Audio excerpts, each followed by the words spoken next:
Bab 16, mengambil sebanyak mungkin yang bisa diambil. Penerjemah, Skyfaro Editor, Skyfaro. Coba sentuh. Kau sudah diracuni oleh Gu, racun gerbang tunggal milikku. Tanpa Gu lain milikku yang bertindak sebagai lawannya, setelah 7 hari kau akan berubah menjadi nanah dan darah lalu mati.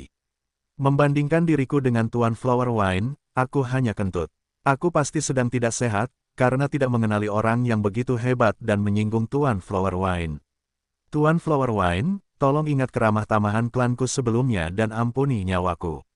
Adegan itu terulang kembali untuk kedua kalinya di dinding. Fang Yuan tetap diam, ketika gambar bergerak mulai terulang untuk ketiga kalinya, dia akhirnya mendesah pelan dan berkata, begitu. Metode meninggalkan gambar bergerak dengan suara di dinding ini mungkin dilakukan oleh Biksu Flower Wine dengan bantuan Gu Foto Audio. Gu ini mampu merekam citra dan memproyeksikannya nanti. Gu Foto Audio memakan cahaya dan suara untuk bertahan hidup. Entah mengapa gua rahasia ini memancarkan cahaya merah, sementara pada saat yang sama celah batu itu terhubung dengan dunia luar, jadi tidak akan sepenuhnya mengisolasi suara-suara di luar. Saat ini Fang Yuan masih bisa mendengar gemuruh air terjun yang lebih kecil.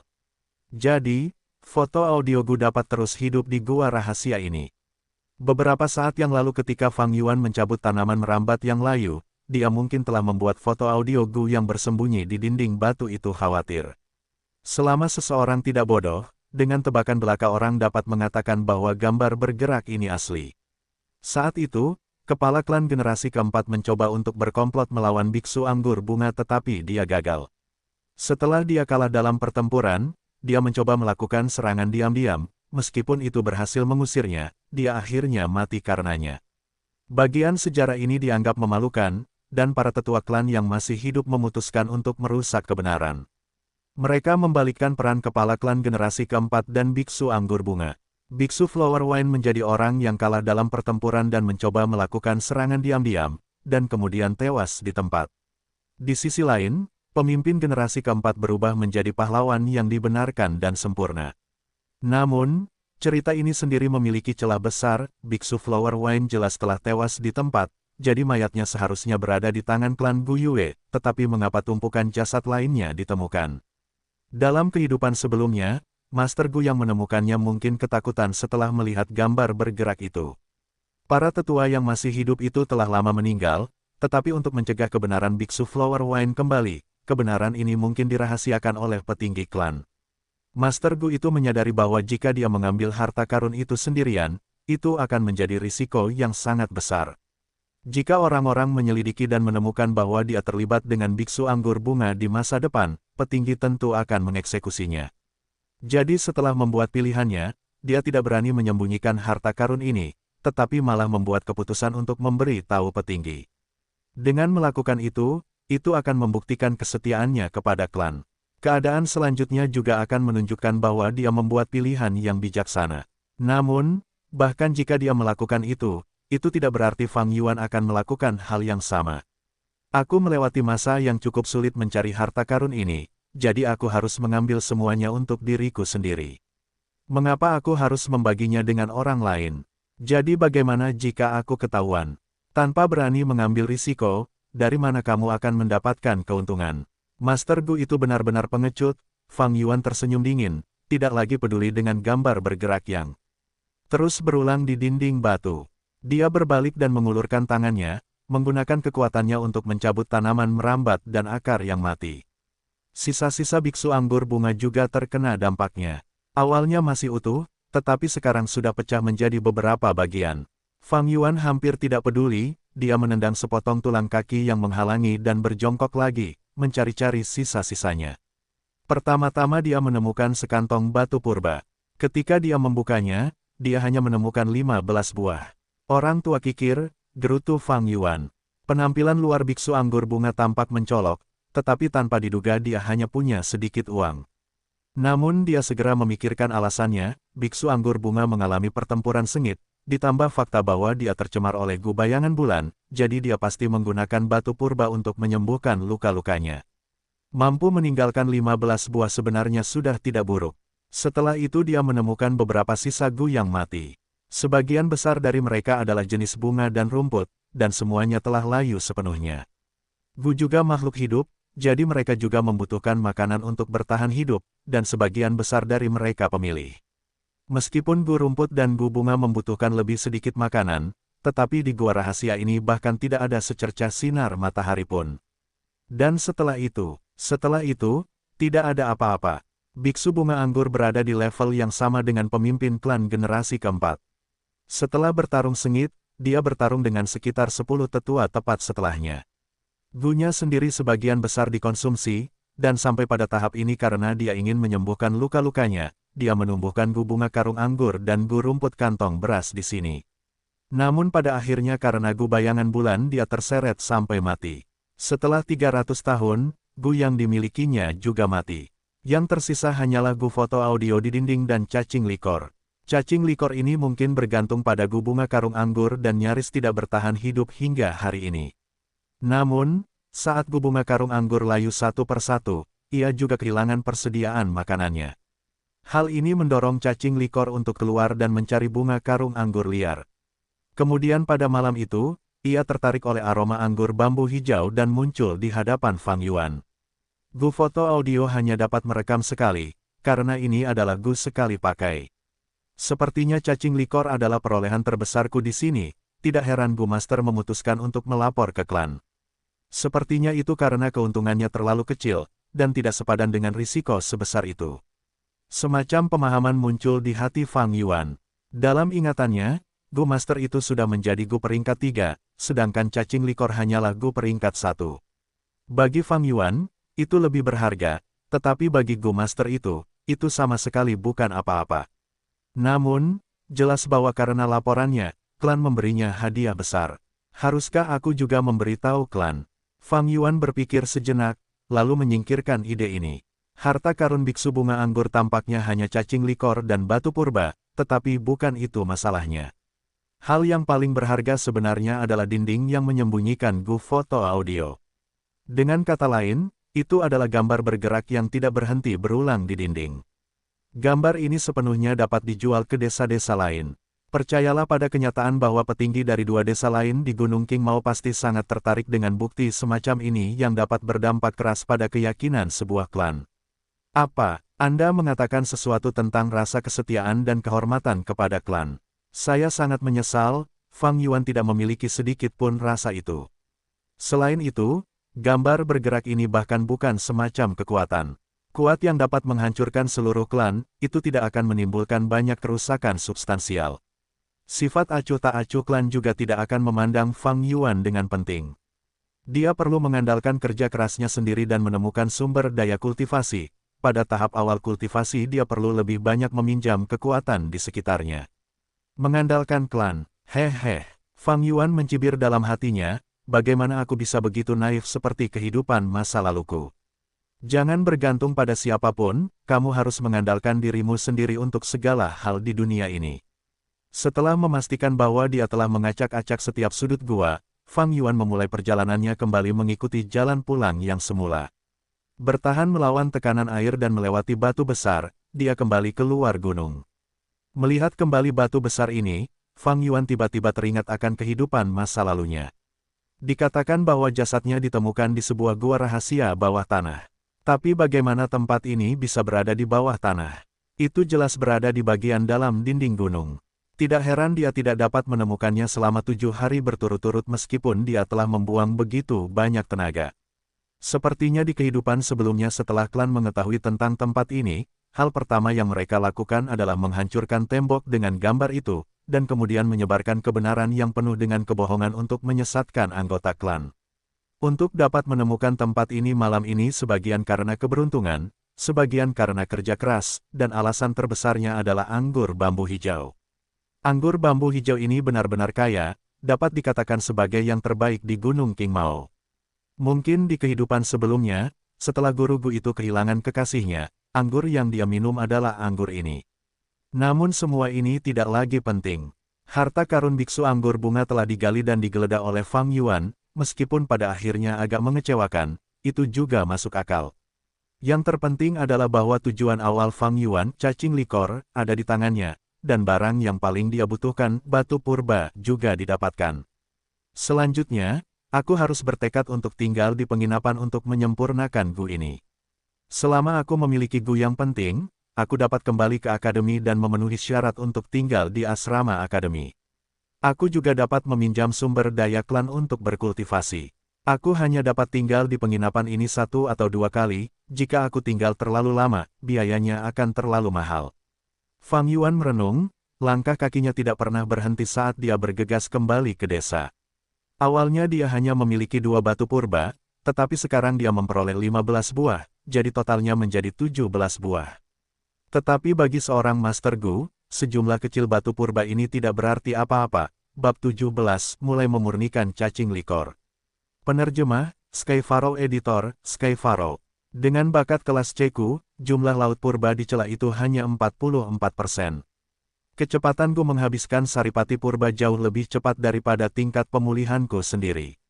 Jika aku ingin memurnikan Gu, aku perlu meminjam bantuan eksternal, yang berarti aku perlu membuang batu purba.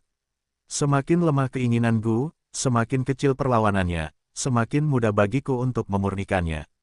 Namun, makhluk hidup apapun akan selalu memiliki keinginan untuk hidup. Untuk memurnikan Gu cahaya bulan, aku setidaknya membutuhkan 5 batu purba, paling banyak aku membutuhkan 8 buah. Saat ini untuk memurnikan cacing likor, aku membutuhkan setidaknya 11 buah, paling banyak aku membutuhkan 16 buah. Meskipun cacing likor juga merupakan Gu tingkat 1 seperti Gu cahaya bulan, tetapi itu jelas lebih langka. Dengan demikian, kesulitan proses pemurnian juga meningkat. Dengan kata lain, meskipun saat ini Fang Yuan memiliki 17 batu purba, tetapi hanya untuk memurnikan cacing likor, paling banyak ia hanya akan memiliki 6 buah, atau setidaknya 1 batu purba. Di malam hari, bulan sabit yang terang memancarkan cahaya bulan yang jernih dan murni. Cahaya bulan seperti tangan lembut wanita suci itu, membelai lembut desa Guyue. Sepanjang jalan, rumah-rumah bambu seperti batu giok, berdiri dalam jumlah besar. Angin malam bertiup perlahan. Di bawah cahaya bulan ini, Fang Yuan menemukan jalan kembali ke penginapan. Pintu penginapan telah ditutup. Fang Yuan menggedor pintu. Aku mendengarmu. Aku mendengarmu. Siapa itu, yang mengetuk pintu selarut ini? Pekerja penginapan itu menggerutu saat membuka pintu, matanya bengkak karena tidur.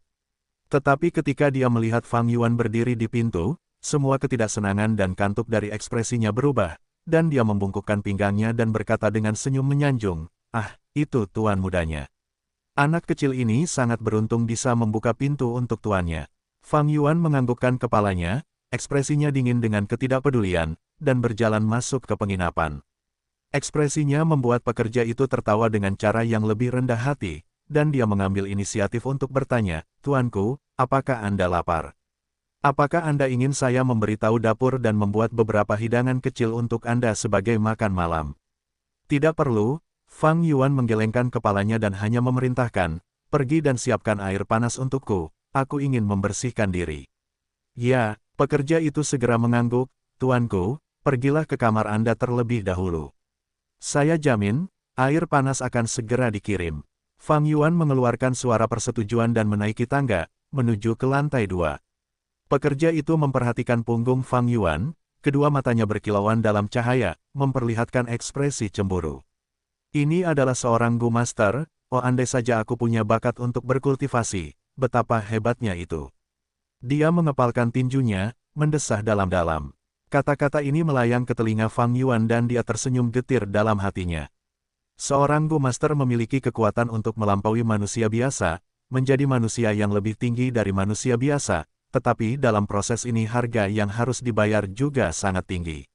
Masalah sulit pertama adalah sumber daya keuangan. Seorang Gu Master membutuhkan batu purba untuk berkultivasi, pertempuran juga membutuhkan batu purba, memurnikan Gu juga membutuhkan batu purba, perdagangan juga tidak terkecuali. Tanpa batu purba, bagaimana mungkin kultivasi bisa terjadi? Titik ini adalah posisi sulit yang, sebagai manusia biasa yang menonton dari pinggir lapangan, pekerja penginapan tidak akan mengerti. Sama seperti sebelumnya di malam hari, Gu Master muda Jiang Ye melampiaskan kemarahan dan ketidaksenangannya pada para pemburu ketika dia menjatuhkan toples anggur mereka. Maksudnya adalah, dia sendiri tidak tega menghabiskan batu purba untuk minum anggur bambu hijau ini, tetapi para pemburu yang hanya manusia biasa ini benar-benar punya banyak uang. Jika kita melihat sekilas gambaran keseluruhannya, hanya makna itu saja yang dapat menjelaskan banyak hal tentang situasi kultivasi seorang Gu Master. Kekuatan seorang Gu Master sangat hebat, mereka mencapai lebih dari manusia biasa, tetapi harganya juga mahal. Seringkali, menggunakan setiap bagian batu purba membutuhkan pertimbangan yang matang, terutama jika menyangkut Gu Master tingkat rendah. Jangan tertipu oleh permukaan yang gemilang, pada kenyataannya, kehidupan seorang Gu Master terus-menerus terbebani oleh uang. Belum lagi, seiring meningkatnya ranah seorang Gu Master, sumber daya yang mereka butuhkan juga meningkat. Tanpa dukungan yang tepat, jalan menuju kultivasi seorang Gu Master akan sangat sulit. Fang Yuan memikirkan kehidupan sebelumnya dan memiliki pemahaman yang mendalam tentang kenyataan ini. Dia kembali ke kamarnya. Tepat setelah dia menyalakan lampu, pekerja penginapan datang membawa baskom berisi air panas. Tentu saja, ada handuk kain dan perlengkapan mandi lainnya. Fang Yuan membiarkan pekerja itu pergi dan menutup pintu kamar.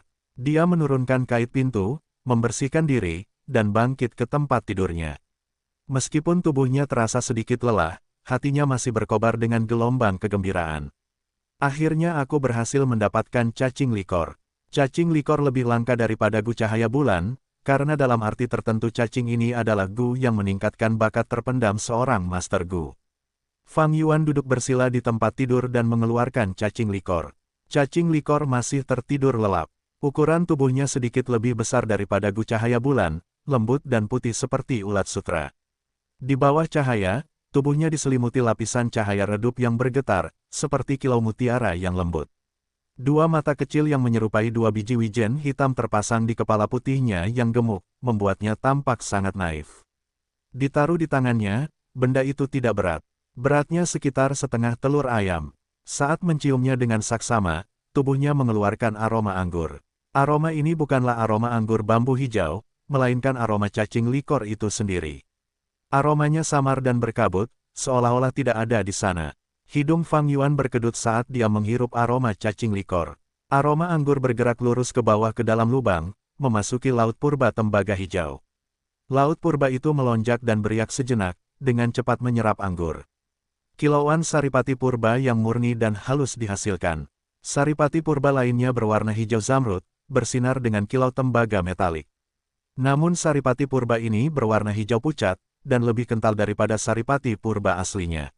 Ini adalah saripati purba yang dapat dihasilkan oleh Gu Master tingkat menengah peringkat 1. Menyadari kilauan saripati purba hijau pucat ini di laut tembaga hijaunya, Fang Yuan memperlihatkan senyum puas. Saat ini basis kultivasiku hanya tahap awal peringkat 1.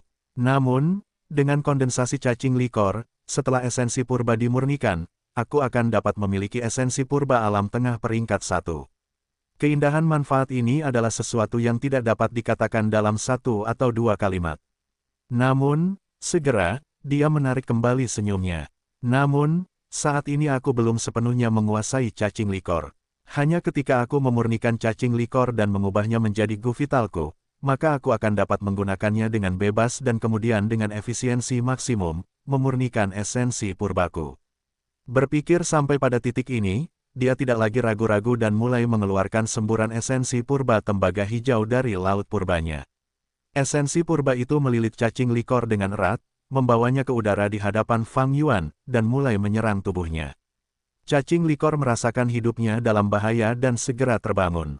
Ia mulai berjuang dengan keras, menggunakan kekuatannya sendiri untuk mengusir esensi purba Fang Yuan. Cacing likor ini memiliki daya tahan yang sangat kuat. Raut wajah Fang Yuan berubah muram saat ia merasakan tingkat konsumsi esensi purbanya melampaui lebih dari 2 kali lipat dari yang dikonsumsi Moonlight Gu. Tidak peduli apa, aku harus memurnikan cacing likor. Kedua matanya bersinar dengan cahaya yang kuat saat ia terus menuangkan esensi purba ke dalam cacing likor. Di dalam ruangan, lilin-lilin di atas meja menyala dengan tenang, memancarkan cahaya terang di tengah ruangan sementara sudut-sudut terjauh dinding gelap. Cahaya lilin terpancar di wajah Fang Yuan tetapi ia telah memejamkan mata, mengumpulkan semua fokusnya ke cacing likor. Semburan terus-menerus dari saripati purba berwarna hijau tembaga yang menyerupai semburan kabut keluar dari seluruh tubuh Fang Yuan, lalu berkumpul bersama dan melilit erat cacing likor. Cacing likor melayang di udara, jaraknya kurang dari 1 kaki dari wajah Fang Yuan. Ia berjuang dengan sekuat tenaga di tengah saripati purba tembaga hijau. Waktu berlalu dengan tenang. Saat lilin menyala, lilin menjadi lebih kecil dan cahayanya semakin redup.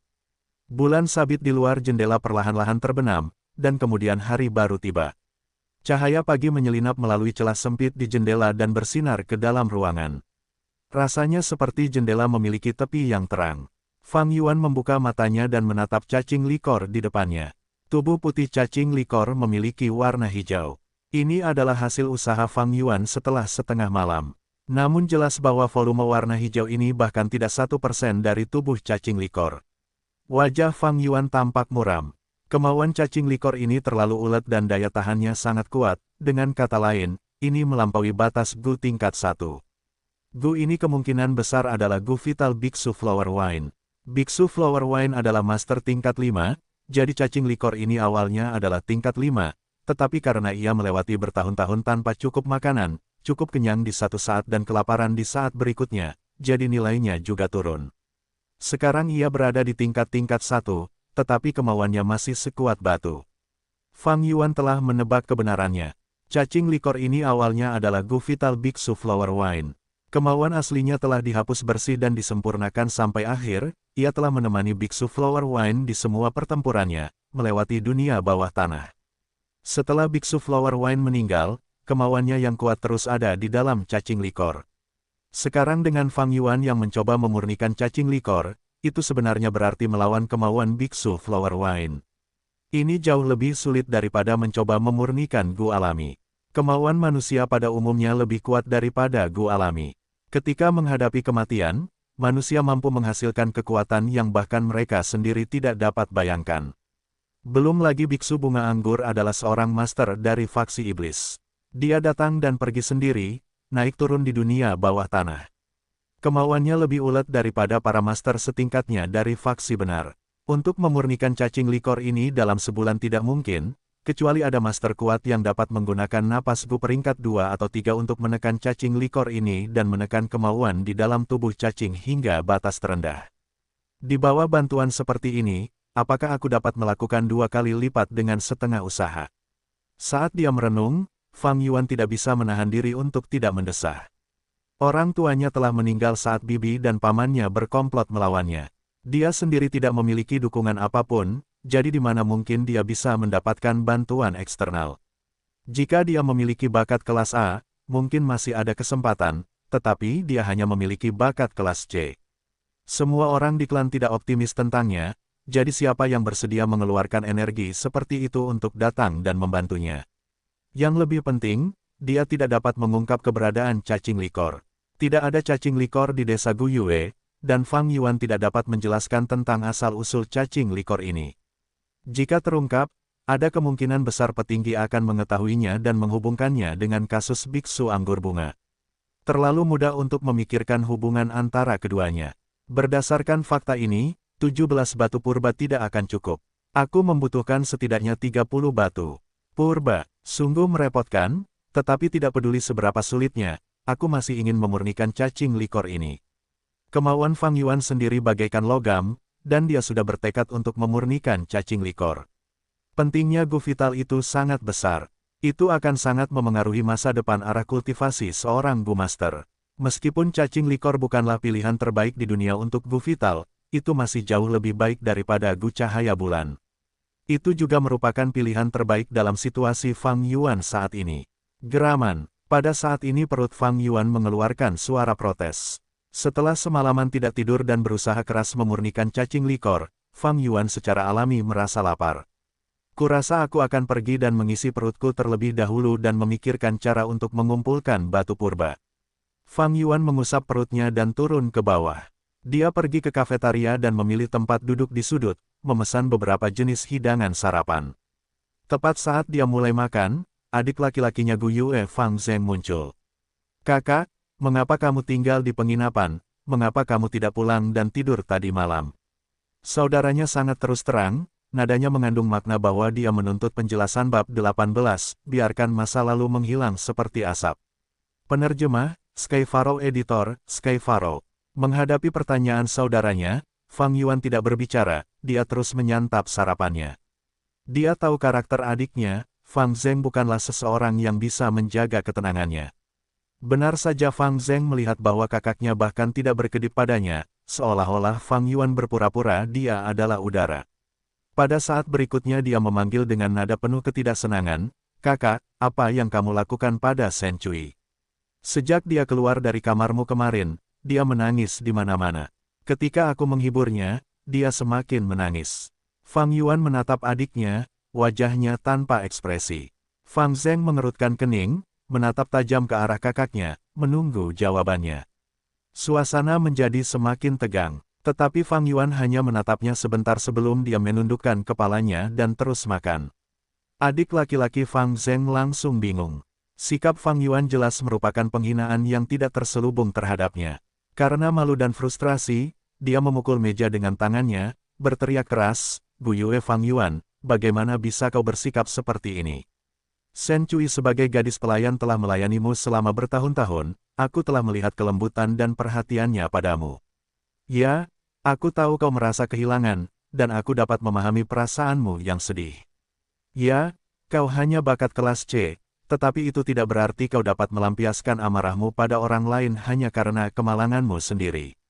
Ini tidak adil baginya." Dia baru saja selesai ketika Fang Yuan berdiri, mengangkat tangannya dengan cepat. Tampar. Dengan bunyi keras dia menamparkan Fang Zheng dengan keras. Fang Zheng menutupi pipi kanannya, tersandung 2 langkah mundur, wajahnya penuh dengan keterkejutan. "Bajingan tidak berguna, nada macam apa yang kau gunakan untuk berbicara dengan kakak laki-lakimu sendiri? Shen Cui itu hanya seorang gadis pelayan. Hanya karena gadis rendahan seperti dia kau akan lupa bahwa aku adalah kakak laki-lakimu." Fang Yuan menegur dengan suara rendah. Fang Zheng akhirnya bereaksi. Rasa sakit yang menyengat di wajahnya mengalir melalui sistem sarafnya dalam bentuk gelombang. Dia menatap dengan mata terbelalak, napasnya kasar saat dia berkata dengan tidak percaya, "Kakak, kamu memukulku. Sejak aku masih muda hingga aku dewasa, kamu tidak pernah memukulku sebelumnya. Ya, aku diketahui memiliki bakat kelas A, kamu hanya kelas C. Tapi kamu juga tidak bisa menyalahkanku untuk itu, ini semua adalah pengaturan surga." Tamparan. Fang Zheng belum selesai berbicara, namun Fang Yuan menggunakan punggung tangannya dan menamparnya lagi. Fang Zheng menutupi kedua pipinya dengan kedua tangannya. Dia tertegun. "Dasar bodoh, apa kau masih ingat? Dari kecil sampai sekarang, bagaimana aku mengurusmu? Ketika orang tua kita meninggal, hidup kita sulit. Selama tahun baru, bibi dan paman hanya memberi kita berdua satu jubah baru, apakah aku memakainya? Kepada siapa aku memberikannya untuk dipakai? Ketika kau kecil kau suka makan bubur manis, aku akan menyuruh dapur untuk membuat semangkuk lagi untukmu setiap hari. Ketika kau diganggu oleh orang lain, siapa yang membawamu kembali? Belum lagi banyak hal lainnya, aku rasa itu tidak layak untuk dibicarakan. Nah, sekarang karena seorang pembantu, kau akan berbicara padaku seperti ini, datang untuk menanyaiku." Wajah Fang Zheng memerah, bibirnya bergetar, malu dan kesal, juga terkejut dan marah. Namun dia tidak dapat mengatakan sepatah kata pun untuk membantah. Karena semua yang dikatakan Fang Yuan adalah kebenaran. "Terserah." Fang Yuan mencibir, "Karena kau bahkan menyerahkan orang tua kandungmu sendiri dan menerima orang lain, apa nilaiku untukmu, hanya sebagai kakak laki-lakimu? Kakak laki-laki, bagaimana kau bisa mengatakan itu? Kamu juga tahu bahwa aku selalu mendambakan kehangatan keluarga sejak aku masih muda." "Aku," Fang Zheng segera menjelaskan. Fang Yuan melambaikan tangannya, menghentikan saudaranya untuk melanjutkan.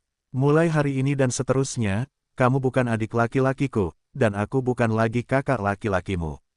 "Kakak laki-laki." Fang Zheng terkejut, membuka mulutnya untuk mengatakan lebih banyak. Pada saat ini Fang Yuan berbicara, "Apakah kamu tidak menyukai Shen Cui? Jangan khawatir, aku tidak melakukan apapun padanya. Dia masih perawan, tak tersentuh dan murni. Berikan aku 6 batu purba dan aku akan memberikannya kepadamu. Mulai hari ini dan seterusnya dia bisa menjadi pelayan pribadimu." "Kakak laki-laki, mengapa kamu?" Karena pikiran batinnya terungkap dengan keras begitu tiba-tiba, Fang Zheng merasakan gelombang panik, merasa agak tidak siap. Tetapi pada saat yang sama hatinya tenang. Satu hal yang paling dikhawatirkannya tidak menjadi kenyataan. Belum lama ini di malam hari, Shen Cui secara pribadi melayani dan memandikannya. Meskipun tidak ada hal penting yang terjadi, Fang Zheng tidak pernah bisa melupakan kelembutan malam itu. Setiap kali ia memikirkan Shen Cui, ia akan teringat tangan terampilnya dan bibir merah lembutnya, dan jantungnya akan berdebar kencang. Perasaan tulus dari masa muda telah lama tertanam di dada pemuda itu, mulai tumbuh. Jadi ketika ia mengetahui tentang keadaan Shen Cui yang tidak biasa tadi malam, amarah langsung meledak dari hatinya. Ia langsung menyerah untuk menyempurnakan Moonlight Gu-nya dan mengacak-acak desa untuk mencoba menemukan Fang Yuan, ingin membuat pernyataan. Melihat Fang Zheng tidak menjawab, Fang Yuan mengerutkan kening dan berkata, cinta itu sangat normal, jadilah lebih jujur. Tidak ada gunanya bersembunyi. Tentu saja, jika kau tidak ingin bertukar, tidak apa-apa. Fang Zheng langsung merasa cemas. Aku akan menukarnya, kenapa tidak? Tapi batu purba di tubuhku tidak cukup untuk 6 lagi. Saat dia berkata demikian, dia mengeluarkan kantong uangnya, wajahnya memerah. Fang Yuan mengambil kantong itu dan menemukan 6 keping di dalamnya, tetapi salah satu batu di antaranya lebih kecil setengah dari batu purba biasa. Dia langsung tahu bahwa Fang Zheng telah menyerap saripati purba dari batu ini untuk mempercepat proses penyempurnaan Gu cahaya bulannya. Semakin banyak saripati alami yang diserap dari batu purba, semakin kecil batu itu, dan bobotnya juga akan menjadi lebih ringan. Meskipun hanya 5 keping dan setengah, Fang Yuan tahu, ini semua adalah batu purba yang dimiliki Fang Zheng saat ini. Fang Zheng tidak punya tabungan sendiri, dan 6 batu purba ini adalah pemberian bibi dan paman kepadanya belum lama ini. Aku akan menyimpan ini, kamu bisa pergi sekarang. Ekspresi Fang Yuan dingin saat dia menyimpan kantong itu. Kakak, Fang Zheng ingin berkata lebih banyak. Fang Yuan mengangkat alisnya sedikit, berbicara dengan lambat dan santai, sebelum aku berubah pikiran, lebih baik kau menghilang dari pandanganku. Fang Zheng merasakan jantungnya menegang. Ia menggertakkan giginya, dan akhirnya berbalik dan pergi. Ketika ia melangkah melewati pintu penginapan, ia tanpa sadar menutupi dadanya dengan tangannya, merasakan gelombang kegelisahan. Ada perasaan yang memberitahunya bahwa ia baru saja kehilangan sesuatu yang sangat penting. Namun, ia segera merasa panas saat memikirkan Shen Cui, dan malam yang indah itu. Akhirnya aku bisa memilikimu dengan benar sebagai milikku, Cui-Cui, 1. Ia tidak menoleh ke belakang, dan berjalan keluar dari pandangan Fang Yuan. Fang Yuan berdiri tanpa ekspresi, ia berdiri untuk waktu yang lama, lalu akhirnya ia duduk perlahan. Sinar matahari yang cerah melewati jendela, menyinari wajahnya yang acuh tak acuh, membuat mereka yang melihatnya merasa agak dingin di dalam. Bisnis di kafetaria agak sepi, dan jalanan semakin ramai dengan orang-orang. Kebisingan dan kegembiraan dari kerumunan yang ramai menyebar, membuat tempat itu terasa lebih sunyi. Hidangan menjadi dingin. Seorang pekerja datang dengan penuh perhatian, bertanya apakah Fang Yuan ingin memanaskan kembali sarapannya. Fang Yuan tidak mendengarnya. Pandangannya terus berubah seperti awan, seolah-olah dia sedang mengenang beberapa kenangan lama.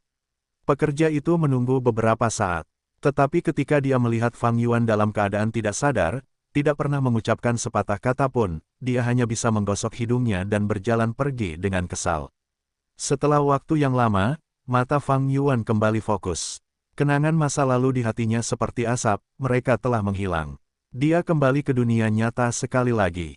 Sinar matahari yang masuk menyinari separuh meja. Udara panas yang berembus dari piring-piring telah menghilang, dan suara hiruk-pikuk kerumunan di jalan masuk ke telinganya. Dia meraih jubahnya dan menepuk-nepuk 5,5 batu purba di dadanya, mulutnya melengkung menjadi senyum pahit dan mengejek. Namun, senyumnya segera sirna. Pelayan, pergi dan panaskan kembali hidangan ini untukku. Fang Yuan melihat hidangannya dan sedikit membuka mulutnya, berteriak. Saat ini matanya tampak begitu dingin. Apa, kakakmu benar-benar mengatakan itu? Di aula, paman mengerutkan kening, suaranya dingin. Bibi duduk di samping, menatap tanpa berkata-kata pada cetakan tangan merah segar di pipi Fang Zheng. Ya, ketika aku bertemu kakak laki-laki, dia sedang sarapan di penginapan. Semuanya berjalan seperti ini, jawab Fang Zheng dengan sopan. Kerutan di dahi paman semakin dalam, semuanya terkondensasi menjadi 3 garis hitam 2. Setelah beberapa tarikan napas, dia mendesah dan berkata dengan nada serius, Fang Zheng, anakku, kamu harus ingat ini. Pelayan Shen Cui bukanlah milik pribadi Fang Yuan, kami menugaskannya kepadanya. Bagaimana dia bisa menggunakannya sebagai barang dagangan? Jika kamu menginginkannya, kamu seharusnya memberitahu kami sebelumnya. Kami akan menugaskannya kepadamu. Ah! Fang Zheng tertegun saat mendengarnya. Paman melambaikan tangannya. Kamu bisa pergi. Kamu memberikan semua batu purba kepada Fang Yuan, jadi aku akan memberimu 6 lagi. Ingat, gunakan dengan benar untuk memurnikan Gumu dan rebut nomor 1. Kami akan sangat bangga padamu saat kamu melakukannya. Ayah, anakmu malu. Fang Zheng tiba-tiba meneteskan air mata. Paman mendesah dan menjawab, pergilah. Cepat kembali ke kamarmu dan perbaiki Gumu. Kamu tidak punya banyak waktu lagi. Ketika Fang Zheng pergi, wajah paman menunjukkan ekspresi ganas dan marah. Bang! Dia memukul meja dengan telapak tangannya dengan kuat, mendesis, bajingan sialan ini. Dia benar-benar membawa pekerja kita untuk melakukan pertukaran, dia benar-benar licik. Bibi menasihati, suamiku, tenangkan amarahmu. Itu hanya 6 batu purba. Apa yang kau mengerti, wanita? Fang Yuan ini hanya memiliki bakat kelas C, jika dia ingin memurnikan Moonlight Gu dia akan membutuhkan batu purba. Dengan pengalamannya yang lemah sebagai pemula, 6 batu purba tidak akan cukup untuk memurnikannya. Tapi sekarang dia memiliki 12 buah, itu akan lebih dari cukup. Paman sangat marah hingga dia menggertakkan giginya. Dia menambahkan, kultivasi seorang Gu Master akan sangat cepat selama ada cukup sumber daya dan tidak ada halangan. Dalam 2 atau 3 tahun, klan akan mampu menghasilkan seorang Gu Master peringkat 2. Semakin rendah peringkat kultivasi Fang Yuan, semakin kecil harapannya untuk mencoba merebut warisan keluarga 1 tahun kemudian. Saat ini dia masih muda, baru mulai berkultivasi. Kita akan menghalanginya dan membiarkan proses awalnya tertinggal dari orang-orang seusianya. Sumber daya akademi selalu diberikan kepada siswa yang luar biasa.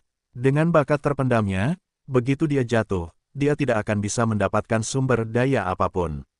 Tanpa bantuan sumber daya, kultivasinya akan semakin jatuh. Dengan lingkaran setan ini, aku ingin melihat apakah dia memiliki kemampuan untuk mewarisi warisan keluarga setahun kemudian. Bibi tidak mengerti, bahkan jika kita tidak menghentikannya, dia paling banyak akan berada di tahap menengah peringkat 1 setahun kemudian. Suamiku, kultivasimu berada di peringkat 2, mengapa kamu masih takut padanya? Paman sangat marah, dia menghentakkan kaki dan berkata, wanita, kamu benar-benar rambut panjang tetapi wawasannya pendek. Dengan identitasku sebagai senior, haruskah aku benar-benar mengalahkan generasi muda? Jika dia ingin mendapatkan kembali warisan, itu masuk akal dan tidak dapat dihentikan secara langsung, aku hanya dapat melawan balik menggunakan aturan klan. Dinyatakan dalam aturan klan, untuk menjadi kepala keluarga pada usia 16 tahun, orang tersebut harus memiliki setidaknya kultivasi tingkat menengah peringkat 1. Jika tidak, itu berarti Fang Yuan tidak akan memiliki hak untuk menyia-nyiakan sumber daya klan. Setelah aku mengatakan ini, apakah kamu mengerti sekarang? Bibi tercerahkan. Paman menyipitkan matanya, ada kilatan di tatapannya. Dia menggelengkan kepalanya sedikit, mendesah saat berkata, Fang Yuan terlalu pintar, terlalu licik. Dia bahkan bisa melihat melalui permainan kekuasaan. Kecerdasan macam apa ini? Merencanakan dan menghitung di usia yang begitu muda, sungguh menakutkan. Awalnya aku akan terus merencanakan melawannya, tetapi dia langsung pindah. Aku ingin lebih mengandalkan Shen Cui untuk mengawasi dan mengganggunya, tetapi pada akhirnya dia pergi dan bahkan mendapatkan 6 batu purba. Sayangnya, jika dia bisa sebodoh Fang Zheng, itu akan sangat bagus. Oh benar, mulai hari ini dan seterusnya kamu harus memperlakukan Fang Zheng dengan lebih baik. Dia adalah bakat kelas A. Belum lagi aku bisa melihat bahwa dia memiliki perasaan tidak puas dan tidak senang terhadap Fang Yuan. Emosi ini adalah hal yang baik. Mereka harus diarahkan dengan benar. Aku punya semacam perasaan bahwa dia akan menjadi alat terbaik untuk menghadapi Fang Yuan di masa depan. Dalam sekejap mata, 2 hari telah berlalu. Di kamar penginapan, tidak ada lampu. Cahaya bulan masuk, memancarkan warna es. Di tempat tidur, Fang Yuan duduk bersila, matanya terpejam. Dia menggerakkan esensi purba tembaga. Hijaunya, memusatkan pikirannya untuk memurnikan cacing likor. Di tubuhnya, sebuah luka kecil telah diwarnai dengan warna hijau tembaga hijau, tetapi kemauan cacing likor masih sekuat sebelumnya. Ia terus-menerus berjuang di tengah esensi purba yang halus. Proses pemurnian Fang Yuan tidak berjalan mulus. Itu sangat sulit. Aku menghabiskan 2 hari 2 malam, hanya beristirahat 2 jam setiap hari, dan aku menghabiskan 12 potong batu purba tetapi hanya berhasil memurnikan sekitar 1/15 dari kemajuan. Menghitung menurut waktu, kurasa seseorang akan berhasil memurnikan Gu mereka dalam beberapa hari ini. Fang Yuan dapat melihat situasinya dengan jelas. Namun, bakatnya adalah nilai yang buruk, ditambah dengan cacing likor yang sedang dia coba perbaiki memiliki kemauan yang sangat kuat untuk hidup, itu bahkan lebih kuat dari Gu cahaya bulan yang normal. Situasi tertinggal yang diakibatkannya adalah hal yang wajar. Sesaat tertinggal tidak ada apa-apanya, selama aku memiliki cacing likor, hati Fang Yuan jernih seperti cermin, tidak ada sedikit pun jejak kecemasan dan keputusasaan dalam dirinya. Tiba-tiba, cacing likor meringkuk menjadi bola. Oh tidak, cacing likor sedang melakukan serangan balik. Fang Yuan langsung membuka matanya, sedikit keheranan dalam tatapannya. Di hadapannya, cacing likor telah meringkuk menjadi pangsit kecil bundar, dengan ganas memancarkan cahaya putih yang menyilaukan. Ia mempertaruhkan segalanya dalam satu pertahanan terakhir ini. Seketika Fang Yuan merasakan kemauan yang kuat keluar dari tubuh cacing likor, mengalir langsung melalui esensi purba dan turun ke laut purba di celahnya. Situasi di mana Gu melakukan serangan balik sangat langka. Hanya Gu dengan kemauan yang sangat kuat yang akan memberikan segalanya, itu hanya berhasil atau mati. Dalam menghadapi skenario seperti itu, remaja biasa akan panik sekarang. Meskipun ia terkejut, Fang Yuan tidak panik, malah ia agak senang. Mempertaruhkan segalanya dalam satu upaya terakhir, ini juga hal yang baik. Selama aku bisa menangani serangan balik ini, kemauan cacing likor akan sangat melemah. Namun aku harus memusatkan perhatian penuh untuk melawan kemauan ini, aku tidak dapat menerima gangguan dari luar sekecil apapun. Atau itu akan buruk, desah, tapi kuharap tidak ada yang akan datang dan menggangguku selama periode ini.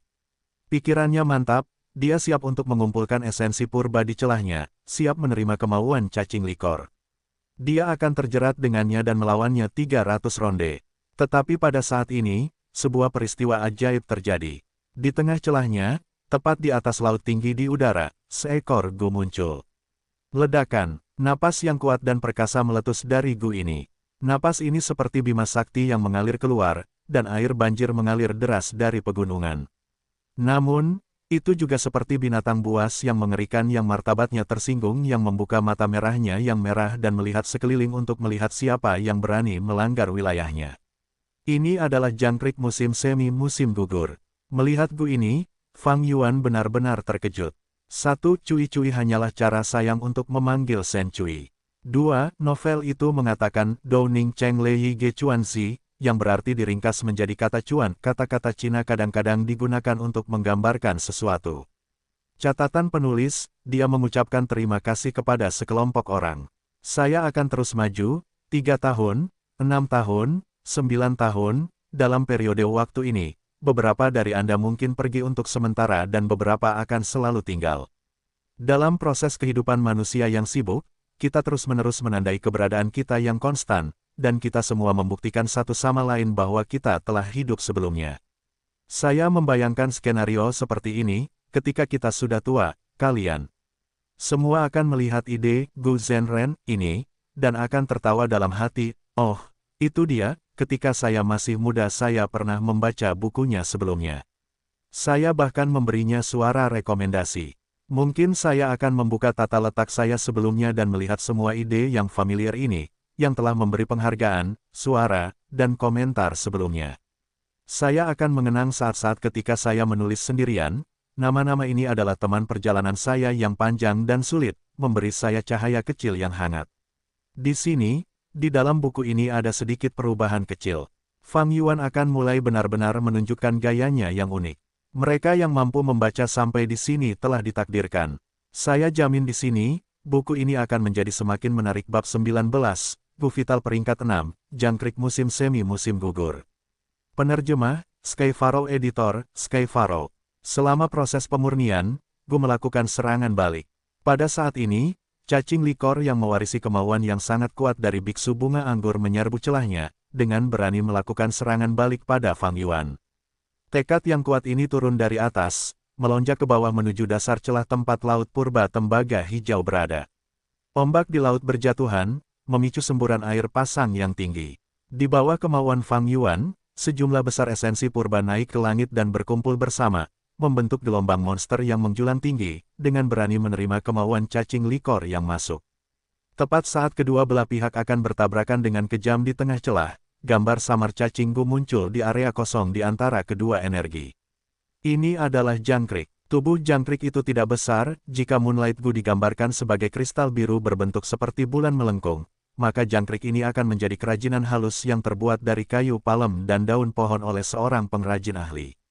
Gu memiliki kepala dan perut berwarna kuning kecoklatan.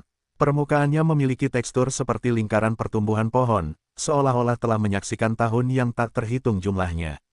Di punggungnya terdapat dua sayap yang sangat lebar dan tembus pandang, seperti dua daun pohon yang saling tumpang tindih. Sayapnya memiliki struktur yang sama, struktur ini seperti daun berurat jala yang khas. Bagian tengahnya memiliki batang kasar, dan dari batang ini tumbuh jaringan urat daun di kedua sisinya. Jangkrik musim semi musim gugur. Ia terkejut. Ia seperti binatang raksasa, biasanya bersembunyi di guanya dalam tidur nyenyak. Namun tiba-tiba ia terbangun, terlebih lagi mengetahui bahwa wilayahnya telah dilanggar. Siapa yang berani masuk ke wilayahku dan bertindak liar? Seolah-olah martabatnya tersinggung, jangkrik musim semi musim gugur marah dan mengeluarkan sedikit aura, aura itu lemah namun kuat. Itu seperti bima sakti yang bergelombang, bergulir maju dengan ombak yang besar dan dahsyat, itu akan menyapu pegunungan sejauh 10.000 mil, atau menenggelamkan gurun yang luas. Untuk dibandingkan dengan aura ini, keinginan cacing likor seperti kasus seekor semut yang bertemu seekor gajah. Aura itu menyapu dan meluas, seperti tsunami tak terlihat yang terangkat. Keinginan cacing likor yang menyerang bahkan tidak memiliki kemampuan untuk menahannya, itu segera ditelan utuh oleh aura ini. Fang Yuan merasa tertekan. Esensi purba tembaga hijau yang telah dia dorong ke depan dengan kekuatannya bertabrakan dengan aura ini seperti gelombang yang menghantam gunung besar. Dalam sekejap esensi purba yang terkondensasi hancur dan menyebar menjadi hujan, berhamburan ke laut purba. Ombak di laut purba naik satu demi satu, seperti hujan badai yang baru saja melanda, meningkatkan turbulensinya. Namun setelah beberapa detik, aura jangkrik musim semi musim gugur menyebar ke bawah, menekan ke laut. Purba, ledakan. Fang Yuan merasa seperti mendengar dengungan. Dalam sekejap, ombak yang bergulung di laut menjadi tenang. Aura jangkrik musim semi musim gugur dengan kuat menekan seluruh laut purba, seperti gunung tak terlihat yang menekan ke bawah. Permukaan laut tenang seperti cermin, tidak ada satupun gelombang yang bergulung-gulung. Itu seperti selembar kertas yang awalnya kusut, tangan raksasa yang tak terbatas menutupinya tiba-tiba meratakannya. Ini benar-benar kekuatan yang tak tertandingi. Fang Yuan merasakan tekanan yang berat seperti gunung tak terlihat yang sangat besar menekan hatinya. Dia membandingkannya dengan Sun Wukong yang ditekan oleh gunung 5 elemen, Fang Yuan bahkan tidak dapat memobilisasi 1 liter pun esensi purba. Namun meskipun dia terkejut, dia tidak takut. Bahkan hatinya merasakan kegembiraan yang luar biasa. Aku tidak menyangka bahwa Spring Autumn Cicada benar-benar akan mengikutiku dan terlahir kembali bersama. Jadi sebenarnya itu bukan cacing gu sekali pakai, tetapi cacing yang dapat digunakan lagi berulang kali. Spring Autumn Cicada adalah cacing gu tingkat 6, dan itu adalah cacing gu tingkat 6 pertama dalam kehidupan Fang Yuan sebelumnya, sekaligus yang terakhir. Hanya untuk membuatnya, Fang Yuan telah menggunakan segala cara dan sumber daya, membuang-buang kekuatan yang luar biasa, menggunakan 30 tahun fermentasi untuk akhirnya berhasil. Namun tidak lama setelah dia berhasil, ketika Spring Autumn Cicada masih segar dari oven, para prajurit dari faksi benar merasakan ancaman Fang Yuan dan berkumpul untuk menyerang dan membunuhnya. Setelah terlahir kembali, Fang Yuan tidak menemukan Spring Autumn Cicada, jadi dia pikir itu telah mati. Namun pada kenyataannya, itu telah tertidur lelap, beristirahat di dalam tubuh Fang Yuan. Melakukan perjalanan kembali 500 tahun dalam sekejap merupakan pukulan besar bagi vitalitasnya. Itu terlalu lemah, begitu lemah sehingga bahkan Fang Yuan sebagai tuannya tidak dapat merasakannya. Saat ini meskipun jangkrik musim semi musim gugur telah muncul, situasinya masih buruk. Setelah terlahir kembali, ia selalu beristirahat dalam tidur nyenyak. Muncul saat ini adalah karena ia telah merasakan bahaya yang dihadapi lubang itu, dapat dikatakan bahwa keinginan cacing likor telah membangunkannya. Ia lemah, sangat lemah, sangat lemah. Dalam ingatan Fang Yuan, jangkrik musim semi musim gugur yang asli penuh dengan vitalitas. Tubuhnya seperti papan lantai yang berharga, memancarkan pernis yang hangat dan mengilap. Kedua sayapnya berwarna hijau kehijauan, seperti dua daun pohon lembut yang baru saja tumbuh. Namun saat ini, ada hawa dingin yang kuat dan mematikan yang terpancar dari tubuh jangkrik itu. Tidak ada kilau atau kilau dari tubuhnya, membuatnya terasa kasar dan redup seperti kayu mati. Sayapnya tidak berwarna seperti daun yang lembut dan hijau, sayapnya berwarna kuning sepenuhnya, seperti daun musim gugur yang layu. Ujung sayapnya sedikit tergulung ke atas, sedikit tidak lengkap, seperti sudut daun yang jatuh. Melihat ini, Fang Yuan merasa tertekan sekaligus beruntung. Dia tertekan karena jangkrik musim semi musim gugur menderita pukulan yang begitu berat, dia hampir selangkah lagi dari kematian, hanya satu kaki dari tepi tebing. Hal yang beruntung adalah, syukurlah jangkrik musim semi musim gugur lemah sampai titik ini, atau dia akan berada dalam masalah besar. Orang harus tahu, antara Master Gu dan Gu, keduanya harus saling melengkapi, yang terbaik adalah keduanya memiliki peringkat yang sama. Master Gu peringkat 1 harus menggunakan Gu peringkat 1, ini adalah yang paling tepat. Jika tingkat Gu lebih rendah dari Gu Master, saat Gu Master menggunakannya, itu akan setara dengan orang kuat yang membawa tongkat kecil. Kekuatan yang dihasilkan akan kecil. Jika tingkat Gu lebih tinggi dari Gu Master, saat Gu Master menggunakannya, itu akan menjadi contoh anak kecil yang membawa kapak berat, tidak dapat menggunakannya dengan benar. Spring Autumn Cicada adalah Gu tingkat 6, dan Fang Yuan hanyalah Gu Master tahap awal tingkat 1. Untuk menggunakan gambaran sebagai contoh, Spring Autumn Cicada akan menjadi gunung, dan Fang Yuan akan menjadi tupai. Jika tupai ingin menggunakan gunung untuk mengalahkan musuhnya, tupai itu akan langsung tergencet oleh gunung itu pada detik pertama. Jika Spring Autumn Cicada berada pada kondisi puncaknya, bukaan tingkat 1 Fang Yuan yang lemah bahkan tidak dapat menahannya, aura agung jangkrik itu akan membuat bukaan itu meledak hingga mati. Untungnya, itu berada pada kondisi terlemahnya, jadi bukaan Fang Yuan dapat menampungnya saat ini. Aku melepaskan Moonlight Gu, berusaha keras untuk menemukan cacing likor hanya untuk memurnikannya menjadi Gu vitalku. Namun pada kenyataannya aku sudah memiliki Gu vital sejak awal, Spring Autumn Cicada adalah Gu vitalku. Hati Fang Yuan dipenuhi dengan emosi saat dia merasakan hubungan dekat antara dirinya dan Spring Autumn Cicada. Gu vital adalah Gu pertama yang dimurnikan oleh seorang Gu Master. Itu sangat penting, dan akan memengaruhi perkembangan Gu Master di masa depan secara signifikan. Jika Gu vital dipilih dengan baik, perkembangan Gu Master akan menjadi lebih lancar. Ketika Gu vital memiliki tingkat yang buruk, bagi seorang Gu Master itu hanya akan menurunkan kultivasinya dan membiarkan rekan-rekannya melampauinya.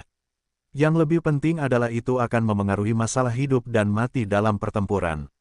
Fang Yuan sangat jelas tentang hal ini, jadi dia tidak merasa puas setelah memilih Gu Cahaya Bulan khas desa Gu Yue. Dia hanya harus berusaha keras untuk menemukan cacing likor. Dalam ingatannya sebagai Master Gu tingkat 1, cacing likor sudah dianggap sebagai pilihan berkualitas tinggi. Gu Cahaya Bulan hanyalah pilihan yang sedikit di atas rata-rata. Namun hidup itu menarik, karena tidak seorang pun akan pernah tahu apa yang menunggunya di saat berikutnya. Fang Yuan telah memurnikan jangkrik musim semi musim gugur di kehidupan sebelumnya. Setelah kelahirannya kembali, jangkrik musim semi musim gugur tertidur lelap, tetapi hubungan di antara mereka masih ada. Faktanya, Fang Yuan menemukan bahwa, seolah-olah melalui pemurnian sungai waktu, hubungannya dengan jangkrik musim semi musim gugur telah tumbuh lebih dekat dan misterius daripada kehidupan sebelumnya. Itu hanya karena jangkrik musim semi musim gugur terlalu lemah, jadi Fang Yuan tidak menyadarinya. Oleh karena itu dalam arti sebenarnya, jangkrik musim semi musim gugur adalah Gu pertama yang telah dimurnikannya. Satu-satunya hal adalah bahwa Spring Autumn Cicada tidak disempurnakan dalam kehidupan saat ini, tetapi hasil kerja keras dalam kehidupan sebelumnya selama 500 tahun. Spring Autumn Cicada adalah Gu vital Fang Yuan. Seorang Master Gu peringkat 1, memiliki Gu vital peringkat 6. Jika hal semacam ini dikatakan dengan lantang, diharapkan tidak ada yang akan mempercayai hal seperti itu. Ini telah melanggar batas kognisi manusia. Namun, itulah yang sebenarnya terjadi. Kebenarannya tidak diragukan lagi. Cacing likor sebagai Gu vital sudah menjadi salah satu pilihan terbaik, tetapi ketika Anda membandingkannya dengan Spring Autumn Cicada, itu seperti sampah di tanah. Gu vital saya dalam kehidupan ini sebenarnya adalah Spring Autumn Cicada, hahaha. Bab 20, Tetua Akademi terdiam. Penerjemah, Skyfaro Editor, Skyfaro. Kegembiraan luar biasa yang dirasakannya tidak mengalahkan pikirannya, dia dengan cepat menenangkan diri dan mulai mempertimbangkan konsekuensi yang akan dibawa oleh Spring Autumn Cicada kepadanya. Kemampuan Spring Autumn Cicada adalah kelahiran kembali. Namun saat ini ia berada pada kondisi terlemahnya, saat aku menggunakannya, ia akan mati. Namun ia masih Gu tingkat 6, jadi aku benar-benar dapat menggunakan auranya. Ini tidak akan merusak tubuhnya. Hehehe, setelah dia selesai merenung, dia menutup pikirannya dan membuka matanya. Cacing likor melayang di depannya, menggigil di tengah-tengah esensi purba tembaga hijau seperti asap yang telah mengelilinginya. Sebelumnya karena menginginkan kesempatan untuk bertahan hidup, keputusasaan mendorong cacing likor mempertaruhkan segalanya dalam satu lemparan. Namun pada akhirnya keinginannya dengan mudah dikalahkan oleh aura Spring Autumn Cicada. Karena ini ia menderita pukulan berat, kekuatannya saat ini bahkan tidak 1% dari keinginan aslinya. Spring Autumn Cicada. Dengan pikiran sederhana, Fang Yuan melepaskan sedikit aura Spring Autumn Cicada. Aura ini menekan tubuh cacing likor segera berdiri diam, tak bergerak seperti makhluk mati. Kehendaknya yang tersebar merasakan aura Spring Autumn Cicada, seperti tikus yang berlari ke kucing, ia ketakutan. Ia menyusut menjadi bola dan terlalu takut untuk bergerak sedikit pun. Fang Yuan tertawa dan mengambil kesempatan untuk memobilisasi esensi purbanya. Pada awalnya ketika ia mencoba menggunakan esensi purba tembaga hijaunya untuk memurnikannya, kehendak cacing likor menolak dengan keras, sehingga ia hanya bisa berkembang dengan susah payah sedikit demi sedikit. Namun sekarang esensi purba tembaga hijau Fang Yuan langsung masuk, mengalir deras tanpa perlawanan. Tidak ada halangan sama sekali. Warna tembaga hijau pada permukaan cacing likor berkembang pesat. Dalam beberapa kedipan mata, cacing likor yang tadinya putih mutiara sepenuhnya diwarnai hijau. Situasi umum telah berlalu, sisa-sisa terakhir dari keinginan cacing likor akhirnya tersapu dengan mudah oleh keinginan Fang Yuan, larut menjadi ketiadaan. Dengan itu, cacing likor sepenuhnya dimurnikan. Dibandingkan dengan awal di mana Fang Yuan harus menanggung kesulitan yang mirip dengan menginjak-injak gunung dan menyeberangi jurang, proses pemurnian saat ini semudah menelan air liur. Semacam perasaan misterius dan ramah menghubungkan cacing likor dan Fang Yuan bersama-sama. Cacing likor yang dimurnikan seperti bagian dari Fang Yuan, jika Fang Yuan menyuruhnya meringkuk, ia akan melengkung, jika dia menyuruhnya melengkung menjadi bola, ia akan melengkung menjadi pangsit kecil bundar. Perasaan itu seperti menggerakkan jarinya sendiri. Fang Yuan mengambil kembali esensi purbanya, dan cacing likor kembali ke keadaan gemuk dan putihnya. Kemudian dengan lompatan, ia terbang melalui udara tipis dan terjun ke tengah lubang Fang Yuan. Ketika berada di dalam, cacing likor terbang menjauh di sekitar Spring Autumn Cicada yang melayang dan memasuki laut purba tembaga hijau. Di permukaan laut, cacing likor meregangkan tubuhnya sesuka hati, kadang-kadang ia akan berputar di sekitar pinggangnya yang gemuk, tampak nyaman seolah-olah sedang mandi di pancuran air panas. Dengan Spring Autumn Cicada, rencanaku harus berubah. Fang Yuan mengalihkan pikirannya dari lubang dan mengeluarkan Moonlight Gu. Ia mengulangi apa yang telah ia lakukan sebelumnya, membiarkan sedikit aura Spring Autumn Cicada, menekannya ke bawah pada Moonlight Gu. Saat merasakan aura Spring Autumn Cicada, keinginan Moonlight Gu segera menyerah, ketakutannya begitu besar sehingga keinginannya hanya bisa bersembunyi di sudut terjauh tubuhnya sendiri. Esensi purba Fang Yuan mengalir masuk. Dalam sekejap mata, Moonlight Gu berubah menjadi warna hijau giok. Akhirnya, hanya dengan pikiran sederhana, keinginan Moonlight Gu dengan mudah dicekik. Setelah selesai, ia mengambil kembali esensi purbanya dan Moonlight Gu kembali ke bentuk kristal biru semi-transparan aslinya. Ia menyingkirkan Moonlight Gu, itu tidak memasuki lubangnya, tetapi langsung jatuh ke dahinya, membentuk tanda bulan sabit biru pucat di tengah alisnya. Seluruh proses pemurnian Moonlight Gu dari awal hingga akhir tidak memakan waktu lebih dari 5 menit. Membandingkan awal proses pemurniannya yang sulit dengan situasi saat ini, kecepatannya cepat dan menciptakan kontras yang tajam.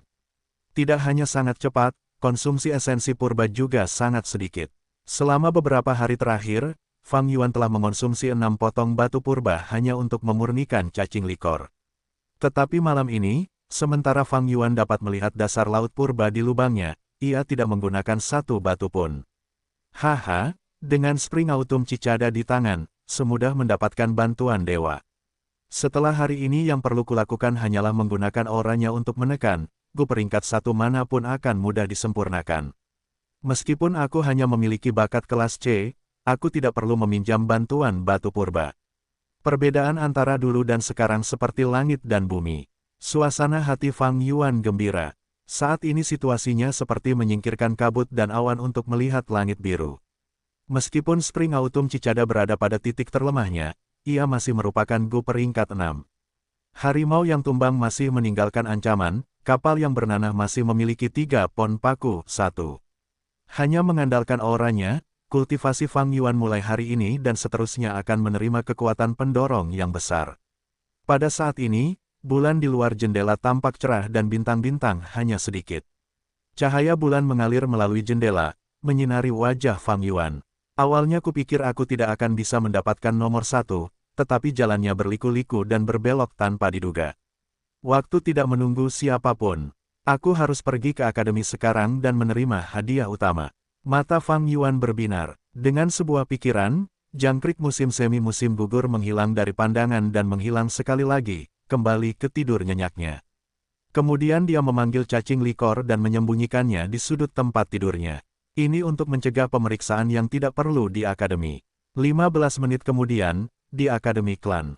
Tetua akademi sudah lama tidur, tetapi dalam mimpinya dia samar-samar mendengar suara seseorang mengetuk pintu. Dia terbangun oleh suara itu dan dia membuka matanya, agak tidak senang. Siapa yang ada di luar sana di tengah malam? Seketika sebuah suara menjawab dengan nada hormat, melapor ke Tuan Tetua. Dia adalah murid dari angkatan tahun ini, dia telah selesai menyempurnakan Moonlight Gu. Kamu telah memerintahkan bawahanmu sebelumnya untuk melapor kepadamu begitu nama pertama muncul, tidak peduli jam berapa sekarang. Yah, memang benar itu terjadi. Tetua akademi itu mengerutkan kening, lalu dia turun dari tempat tidurnya. Sambil mengenakan jubahnya, dia bertanya, siapa murid yang mendapat nomor 1 tahun ini? Apakah Gu Yue Fang Zheng? Bawahan di luar pintu menjawab, sepertinya begitu. Begitu mendengar berita itu, aku bergegas ke sini untuk memberitahumu tentang hal itu, Tuan. Sepertinya seseorang dari cabang keluarga Fang. Hehe, menghitung waktu, mungkin dia. Tetua akademi itu tertawa ringan, dengan percaya diri berkata, siapa lagi selain jenius bakat kelas A? Semua siswa bakat kelas B itu akan tetap lebih buruk bahkan dengan bantuan batu purba. Atau mengapa tingkat bakat kultivasi begitu penting? Sambil mengatakan ini, dia mendorong pintu terbuka dan keluar. Di luar pintu, bawahannya dengan hormat membungkuk, bergerak mundur 2 langkah. Tuan benar, ulangnya. Di aula, sekitar 10 lilin menyala. Bersama-sama, menerangi aula. Pria yang menerima Fang Yuan telah menjernihkan semua keraguan sekarang. Di bawah cahaya terang dari api lilin, wajahnya menunjukkan ekspresi tertegun. Tunggu, apa yang baru saja kau katakan? Kau dipanggil Gu Yue Fang Yuan, bukan Gu Yue Fang Zheng. Fang Yuan mengangguk. Pada saat ini, tetua itu berjalan masuk dari pintu masuk. Fang Yuan dan pria itu berdiri dan berbalik untuk memberi salam. Ketika tetua akademi melihat Fang Yuan, wajahnya penuh dengan senyum. Dia melangkah maju dan berdiri di depan Fang Yuan, menepuk bahunya dengan ramah. Kau melakukannya dengan baik, Gu Yue Fang Zheng, kau tidak mengecewakanku. Kau memang seorang jenius berbakat. Semua teman sekelasmu yang kelas B, kelas C tidak akan pernah bisa dibandingkan denganmu, tidak peduli seberapa keras mereka berusaha. Hahaha, Fang Yuan dan Fang Zheng adalah saudara kembar, penampilan luar mereka mirip dengan sebuah kesalahan. Bahkan tetua akademi itu keliru. Fang Yuan tidak sombong atau rendah hati. Dia mundur sedikit, melepaskan bahunya dari tangan tetua akademi. Dia menatap tetua akademi, tangannya terlipat di belakang punggungnya. Kemudian dia berkata dengan senyum tipis, Tuan Tetua, kau telah keliru. Aku Gu Yue Fang Yuan, Gu Yue Fang Zheng adalah adik laki-lakiku. Hah, tetua akademi itu membuka mulutnya sedikit, ekspresinya terkejut.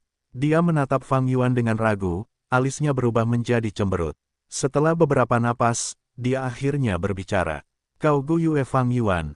Benar, Tuan, jawab Fang Yuan. Anda telah menyempurnakan Moonlight Gu. Tetua akademi itu sangat terkejut.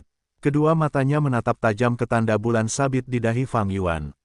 Matanya berbinar, dia menanyakan hal yang sudah jelas. Memang benar begitu, kata Fang Yuan. Kalau begitu, Anda yang pertama di angkatan Anda. Tetua akademi itu mengajukan pertanyaan bodoh, tetapi dia tidak sepenuhnya salah. Bagaimanapun, situasi ini sama sekali di luar dugaan semua orang. Orang harus tahu bahwa dia telah memimpin akademi selama beberapa dekade dan sangat berpengalaman. Dia telah melihat siswa berbakat kelas C bersaing untuk menjadi nomor satu sebelum ini, tetapi tidak pernah sedini ini. Belum lagi di angkatan ini ada rekan-rekan dengan bakat kelas A dan B. Jika tidak ada yang lebih awal dariku, Fang Yuan berpura-pura berpikir keras, lalu dia menggosok hidungnya dan melanjutkan, kalau begitu sepertinya begitu. Tetua akademi, satu itu berarti bahwa meskipun rusak, itu masih dapat digunakan.